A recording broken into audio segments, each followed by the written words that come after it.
Hello दोस्तों, क्या हाल चाल। मैं भी कुलराम शर्मा एक बार फिर आप लोगों का स्वागत करता हूँ प्यारे से परिवार दहन वही। दोस्तों बात करते हैं आज की क्लास की।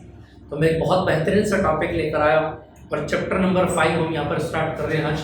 ठीक, तो देखेंगे जरा अगर हम बात करें दोस्तों, आज किस टॉपिक की बात करता हूँ। इस चैप्टर के अंदर हम पढ़ेंगे भाई, पहले चैप्टर में हमने गतिमान आवेश की बात की थी चुंबकीय क्षेत्र के भीतर। अब हम बात करेंगे दोस्तों कि चुंबक होता क्या है और चुंबक कितने प्रकार का होता है और किसी भी चुंबक से किस प्रकार चुंबकीय क्षेत्र उसके चारों ओर का निर्माण करता है, ये हम यहाँ पर देखेंगे। ठीक है, चलिए तो पढ़ते हैं कि बेहतरीन तरीके के साथ मैग्नेट को आज देखेंगे। जरा सबसे पहले हम सभी जानते हैं चुंबक क्या होता है। चुंबक एक ऐसी युक्ति है जो लोहों से बनी हुई वस्तुओं को अपनी ओर आकर्षित करने का कार्य करती है ना।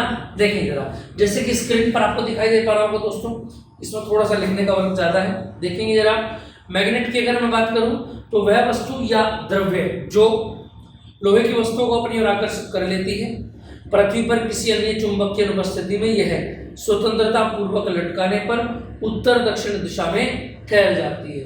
यानी किसी भी अगर सुई को या किसी भी पिन को अगर मैं धागे से बांध के लटका दूं तो याद रखना वो घूम करके क्या हो जाता है, नॉर्थ और साउथ में ही वो एडजस्ट होता है। ठीक है, यानी कि चुंबकीय ध्रुव उसको आकर्षित कर लेते हैं और वो जो निडल है लोहे की बनी हुई वो उत्तरी ध्रुव और दक्षिणी ध्रुव में क्या हो जाती है, स्थापित हो जाती है। देखिए आगे की अगर मैं बात करूं, चुंबक दो प्रकार के होते हैं। देखेंगे नंबर 1 प्राकृतिक चुंबक और दूसरा है कृत्रिम चुंबक। प्राकृतिक नॉर्मली है जो नेचर में हमको जिस रूप में मिलता है उसी को हम प्राकृतिक चुंबक कह देते हैं, और कृत्रिम क्या होता है जिसको हम अपने आधार पर बना लेते हैं। जैसे कि आपने देखा होगा जनरेटर के अंदर मैग्नेट लगा रहता है ना, बहुत सारी चीज़ों में मैग्नेट, जितनी भी मशीनरी वर्क है उन सब में मैग्नेट बना रहता है। तो उस मैग्नेट को हम अपने अकॉर्डिंग बना सकते हैं। समझ में आई बात ये? इससे आगे की अगर मैं बात करूं, देखिए जरा, नंबर 1 प्राकृतिक चुंबक क्या होते हैं। जो चुंबक प्रकृति से प्राप्त होता है उसको प्राकृतिक चुंबक बोलते हैं, जैसे मैग्नेटाइड हो गया, तो मैग्नेटाइड भी चुंबक का ही एक प्रकार है। दूसरी बात करते हैं कृत्रिम चुंबक क्या होता है। जो चुंबक मानव निर्मित होता है यानी कि जिसको हम बनाते हैं ना, उसको कृत्रिम चुंबक बोलते हैं। एग्जाम्पल की अगर मैं बात करूं तो ध्यान रखेंगे आप, लोहा निकल कोबाल्ट की सहायता से एक शक्तिशाली चुंबक बनाया जा सकता है। अब ये जरूरत के हिसाब से है, जिस पॉइंट पर आपको कम मैग्नेटिक फील्ड बनाना हो वहां कम बना सकते हैं, क्योंकि कृत्रिम है, उसमें मजबूती डालना हमारे हाथ की बात है। ठीक है, दूसरी बात करते हैं चुंबक के प्रकार देख लेते हैं। दंड चुंबक होता है जो सीधा चुंबक होता है, नाल चुंबक होता है जिसको घोड़े की नाल के रूप में देते हैं, वो नाल के आकार का रहेगा। तीसरा सुई के आकार का होता है, उसको चुंबकीय सुई बोल देते हैं। क्लियर है तेरी बात? उससे आगे की बात करते हैं। देखिएगा नोट में एक बात लिखी हुई है कि प्राकृतिक चुंबक में चुंबकत्व क्षीण और कृत्रिम चुंबक में चुंबकत्व प्रबल होता है। क्यों होता है? देखो जो मानव निर्मित चुंबक होती है उसमें प्रबल चुंबक होता है। क्यों? मैंने अभी आपको बताया कि जिस चुंबक को हम बना रहे हैं उसमें मजबूती या शक्तिशालीता हम अपने अनुसार उसके अंदर डाल सकते हैं, और जो प्रकृति में मिल रहा है वो तो जैसा था वैसा ही रहेगा, उसमें आप छेड़छाड़ नहीं कर सकते। क्लियर है तेरी बात? चलिए इसके बाद मैं दिखाता हूँ आपको डायग्राम। देखो दंड चुंबक हो गया, नाल चुंबक का डायग्राम आपको दिखाई दे पा रहा है, चुंबकीय कंपास भी आपको दिखाई दे पा रहा है। ये दिशा को निर्धारित करता है मैग्नेटिक फील्ड के आधार पर। समझ में आई बात? ये जब भी आप कहीं किसी जंगल वंगल में खो जाते हैं, ठीक है, समझ में आएगा। बाई चांस मान लेते हैं आप किसी जंगल वंगल में खो गए तो वहाँ आप दिशा निकाल सकते हैं इस कंपास की सहायता से। जो अंदर की सुई है वो क्या हो सकती है, वो क्या हो जाती है, नॉर्थ साउथ में एडजस्ट हो जाती है। क्लियर है? चलिए इससे आगे की बात को स्टार्ट करते हैं। देखेंगे जरा, अगला पॉइंट आ जाता है हमारा नंबर 2 पॉइंट। नंबर 2 पॉइंट हो जाता है मैग्नेटिक पोल क्या होते हैं, यानी चुंबकीय ध्रुव क्या होते हैं। इसको अगर हम देखें, हर चुंबक के 2 ध्रुव होते हैं, ये बात आप याद रखेंगे। एक नॉर्थ होता है, एक साउथ होता है। ठीक है, देखेंगे जरा, चुंबक के दोनों सिरों को चुंबकीय ध्रुव कहते हैं। ध्रुवों पर चुंबकत्व तो अधिक होता है, यानी सिरों पर चुंबक यहाँ पर खत्म हो जाती है, वहां पर ध्रुव होता है, और उसी ध्रुव के ऊपर चुंबकीय क्षेत्र सबसे ज्यादा शक्तिशाली होता है। ठीक है, दूसरा आ जाता है चुंबकीय उत्तरी ध्रुव होता है, नॉर्थ पोल, और दूसरा आ जाता है चुंबकीय दक्षिणी ध्रुव होता है, साउथ पोल। इसके बाद चुंबकीय उत्तरी ध्रुव क्या होता है, चुंबक का जो सिरा पृथ्वी के उत्तरी ध्रुव को प्रदर्शित करता है उसको उत्तरी ध्रुव कहते हैं, और चुंबक का जो सिरा दक्षिणी ध्रुव को प्रदर्शित करता है उसको चुंबकीय दक्षिणी ध्रुव कहा जाता है। इतनी बात समझ में आ गई। तो नॉर्थ और साउथ पोल क्या होता है मैग्नेट के, ये तो आप समझ गए, क्लियर है। अच्छा, यहां से एक बात मैं आपको और क्लियर कर देता हूं, देखेंगे जरा, अगर आपके पास कोई मैग्नेट है, ये नॉर्थ और ये साउथ, क्लियर है। चलिए जरा अब देखो, मेरे को एक बात पता है क्या कि नॉर्थ से रेखा निकलती है और कहा जाती है, साउथ में जाती है। बोलो जाती है क्या नहीं जाती है? नॉर्थ से निकलती है और साउथ में जाती है, और अंदर की अगर बात करूं तो साउथ से फिर नॉर्थ में जाती है। क्लियर है, ये आगे भी आने वाला। और जैसे जैसे आप दूर होते जाएंगे ये क्या होगा, ये घेरे कम बनते हुए जाएंगे।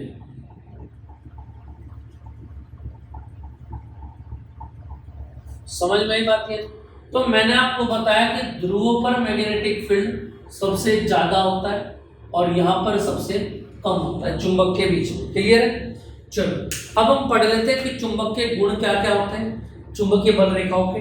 ठीक है, सबसे पहले चुंबक के गुण पढ़ेंगे, फिर रेखाओं की बात करेंगे। देखिए अगर चुंबक के गुण की अगर मैं बात करूं, उसकी पूरी पीडीएफ आपको ग्रुप के अंदर मिल जाएगी दोस्तों। 9634519461 पर आप मैसेज कर सकते हैं, वहां ग्रुप में जुड़ सकते हैं, हर लेक्चर की वीडियो आप वहां पर ले सकते हैं, और ये सब सुविधाएं फ्री हैं आप लोगों के लिए। बस लक्ष्य एक ही है, 90 प्लस मार्क्स, 90 प्लस मार्क्स। ठीक है, चलिए जरा देखेंगे ना, चुंबक के गुण की अगर बात आती है, चुंबक लोहे की वस्तु को अपनी ओर आकर्षित करता है, ये सब हम ही जानते हैं। चुंबक को स्वतंत्रता पूर्वक लटकाने पर वह चुंबक उत्तर दक्षिण दिशा में लटक जाता है, ये भी हमने देख रखा है। चुंबक के सिरों पर चुंबकत्व अधिक होता है और मध्य में कम होता है, ये मैंने आपको बता दिया कि सिरों पर अधिक होगा और मध्य में कम होगा। क्लियर है। उसके बाद चुंबकीय अक्ष क्या होता है ये हम पढ़ लेते हैं। चुंबक के दोनों ध्रुवों को मिलाने वाली रेखा क्या कहलाती है, चुंबकीय अक्ष कहलाती है। जैसे ये नॉर्थ को साउथ से मिला रहा है तो ये चुंबकीय अक्ष हो गया। और चुंबकीय की प्रभावी लंबाई की बात कर लेते हैं। चुंबक के दोनों ध्रुवों की दूरी को प्रभावी लंबाई कहते हैं। चुंबक के दोनों ध्रुवों के बीच की दूरी को क्या कहते हैं, प्रभावी लंबाई। ये जो जा रही है दोनों ध्रुवों के बीच की दूरी, इसको चुंबक की लंबाई बोलते हैं। और प्रभावी लंबाई का फॉर्मूला क्या होता है कि दोनों चुंबकीय दोनों सिरों के बीच जो ज्यामितीय लंबाई, जिसको आप स्केल से माप सकते हैं, उसका 5/6 भाग प्रभावी लंबाई होता है। क्लियर। 5/6 से उसको मल्टीप्लाई करो तो हो जाएगा। जैसे 30 आ गई तो 30 को 5/6 से अगर आप मल्टीप्लाई करेंगे, जैसे लंबाई कितनी आ गई 30, और इसको 5/6 से अगर मल्टीप्लाई करेंगे तो 6 पंजे कितना हो जाएगा 30, और 5 पंजे कितना होगा 30, तो ये क्या बढ़ गया 25 मीटर बढ़ गया। पहले कितना था 30 मीटर, लेकिन चुंबकीय लंबाई क्या हो जाएगी अब 25 मीटर। क्लियर है।